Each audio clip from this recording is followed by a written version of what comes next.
सवेरे का अंधेरा अभी पूरी तरह छौंटा नहीं था।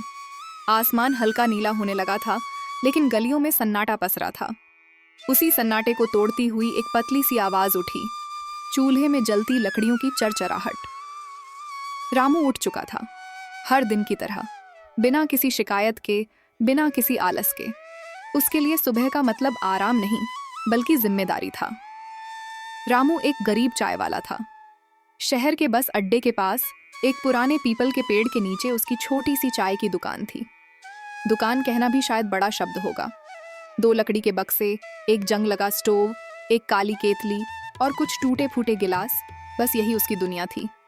लेकिन इसी दुनिया में उसका सपना भी था और उसका संघर्ष भी। रामू का घर बस अड्डे से थोड़ा दूर कच्ची बस्ती में था। मिट्टी की दीवारें, टीन की छत और एक छोटा सा कमरा। उसी कमरे में उसकी बूढ़ी माँ रहती थी। माँ की आंखों की रोशनी धीरे धीरे जाती रही थी, लेकिन बेटे के लिए दुआएं अब भी साफ थीं। रामू के पिता बहुत पहले गुजर चुके थे, तभी से रामू ही घर का सहारा बन गया था। वह पानी भरता, चाय पत्ती निकालता, दूध उबालता और माँ को चुपचाप दबा देता। माँ हर सुबह यही कहती, बेटा, भगवान तुझे बहुत आगे ले जाएगा। रामू मुस्कुरा देता, लेकिन मन में जानता था कि आगे जाना आसान नहीं होता, खासकर जब जेब खाली हो और हालात भारी हों। बस अड्डे पर धीरे धीरे चहल पहल शुरू होने लगी। पहली बस आई, ड्राइवर उतरा, कंडक्टर ने जम्हाई ली, मजदूर अपने औजारों के साथ खड़े होने लगे। रामू ने स्टोव जलाया और केतली रख दी। चाय की खुशबू फैलने लगी। यही खुशबू उसकी पहचान थी। लोग कहते थे, रामू की चाय में कुछ अलग बात है। शायद वो अलग बात उसकी मेहनत थी। रामू हर ग्राहक से एक सा व्यवहार करता।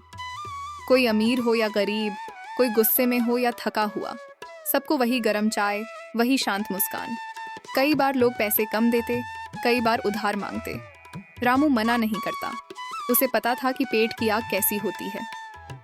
एक दिन एक आदमी आया। कपड़े अच्छे थे, आंखों में घमंड था। उसने चाय पी और बिना पैसे दिए जाने लगा। रामू ने धीरे से कहा, भैया, चाय के पैसे। आदमी भड़क गया, बोला, तू जानता है मैं कौन हूँ? रामू चुप रहा। लोग तमाशा देखने लगे। आखिर आदमी गाली देकर चला गया। रामू ने कुछ नहीं कहा, लेकिन उस दिन उसकी आंखों में नमी थी, क्योंकि अपमान सबसे ज्यादा चुभता है जब आदमी ईमानदार हो। शाम को जब काम खत्म हुआ, रामू थका हुआ घर लौटा। माँ ने पूछा, दिन कैसा रहा? रामू बोला, ठीक था। वह नहीं चाहता था कि माँ दुखी हो।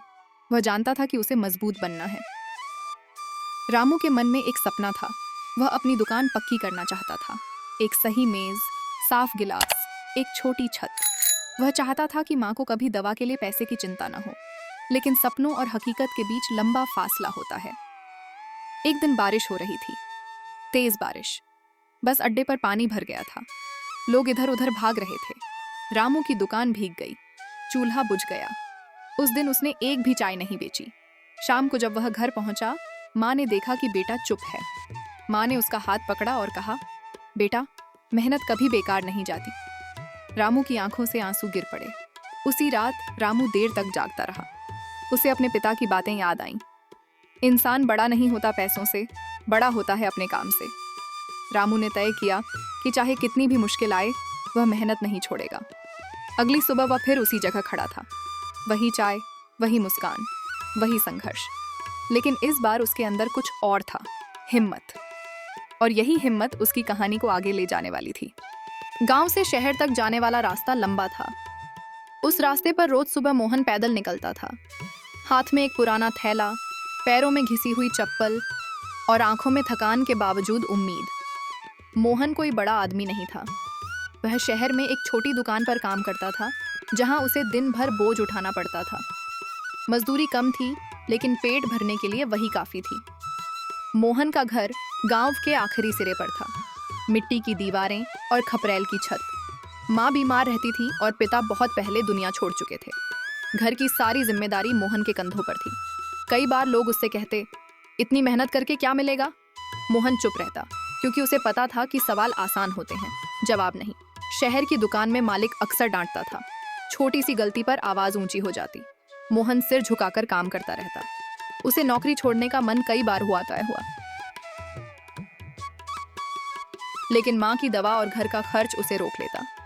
वह जानता था कि हालात से लड़ना है, भागना नहीं।